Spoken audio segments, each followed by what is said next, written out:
More and more people are getting interested in how their food is being produced, and everybody seems to have their own opinion on how it should be done. But the question is, if you don't agree with the way it's being done, what's the best way to change it?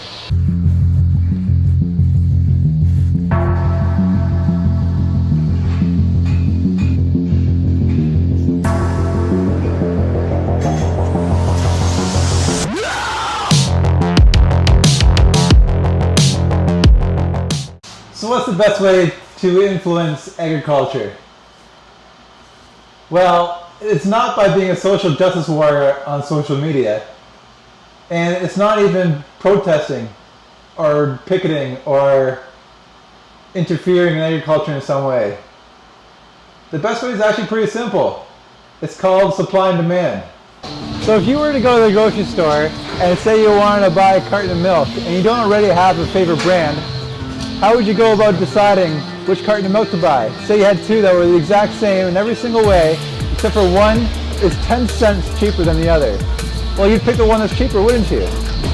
And what that creates is a demand for milk that's produced as cheaply as possible, or as efficiently as possible. And typically, the more efficient farms are also the larger farms, because larger farms are able to find cost savings in things like buying products in bulk, or in labor efficiencies, because, for example, it's not much more cost or much more time involved in feeding 100 cows when compared to feeding 50 cows, or for the same reason feeding 1,000 cows compared to feeding 500 cows. So it's usually the larger farms that are more efficient and able to produce products for cheaper. And if you extrapolate that further, what you end up getting are farms that are labeled as factory farms. Huge, huge farms. I'm from in Canada, so a lot of these trends are slowed down by things like the quota system. The dairy industry is controlled by the quota system, so is chicken and turkeys. And that slows down the process quite a bit.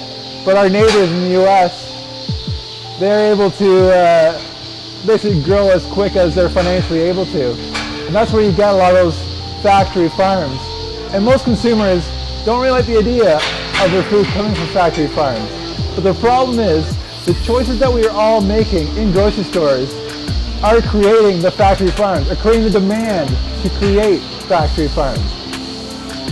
Factory farms are the monster that we all create. And even if you talk to the average farmer, they don't really like the idea of owning a business that's that big and basically run as a factory where you're not really farming anymore, you're just managing people. And people are coming and going and usually it's low quality help. And it just doesn't seem like a whole lot of fun.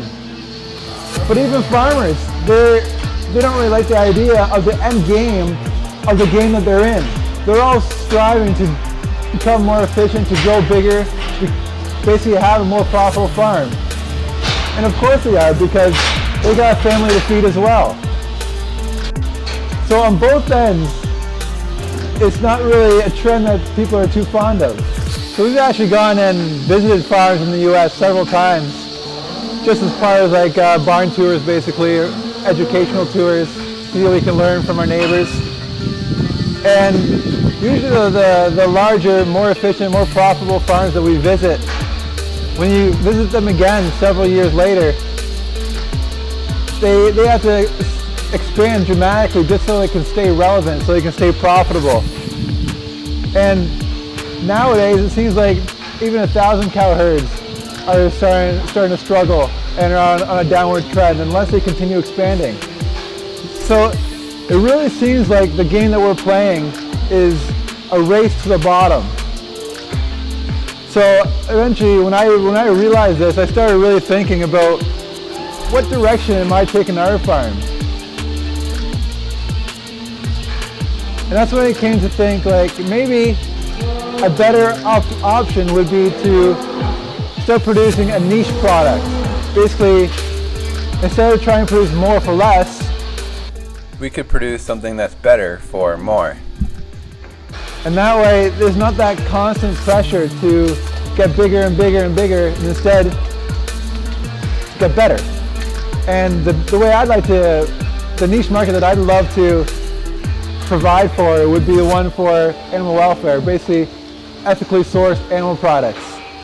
So for the dairy farm, that would look something like this, where the calves are allowed to stay with their moms up until they're weaned. And the resulting bull calves from the dairy cows wouldn't go off as veal, they would be raised on pasture until maturity as steers. And for pigs, it would mean raising them without the use of farrowing crates, in which the mothers are restrained and unable to move. And if I could do that and constantly try to improve the way we treat the animals and constantly try to have food that's produced more ethically, I think that would be a much more fulfilling game for me to play. Because business, at the end of the day, is a game. And I think I'd enjoy that game much more. I'd be much more fulfilled by playing that game because it's a game that is a win-win for the farmer. It's a win-win-win actually for the farmer, for the animals, and for the consumer as well. So basically, the best way to influence agriculture is to find a farmer who produces food in the way that you find appropriate or the way that you support, and buy products from that farmer or a group of farmers or a brand who produces food in a way you support. And if there are a whole lot of consumers that are supporting that same product or that same farmer or those same group of farmers, well then naturally that brand will grow and the way that food is produced will grow. And organic food is a perfect example. It used to be a very niche product, but now it's getting much more mainstream. And another example is the fair trade, like coffee beans, in which the farmers where those coffee beans are harvested are treated fairly, are paid fairly, and not exploited. That's become also very mainstream. So that is the best way, the most efficient way, the most practical way to influence agriculture. So when I came to the realization that I'd like to get out of the race to the bottom of constantly producing more and more products for less and less money, I came to realize that the market that I'd love to produce or produce for doesn't exist. There's not really much of a market for ethically sourced animal products.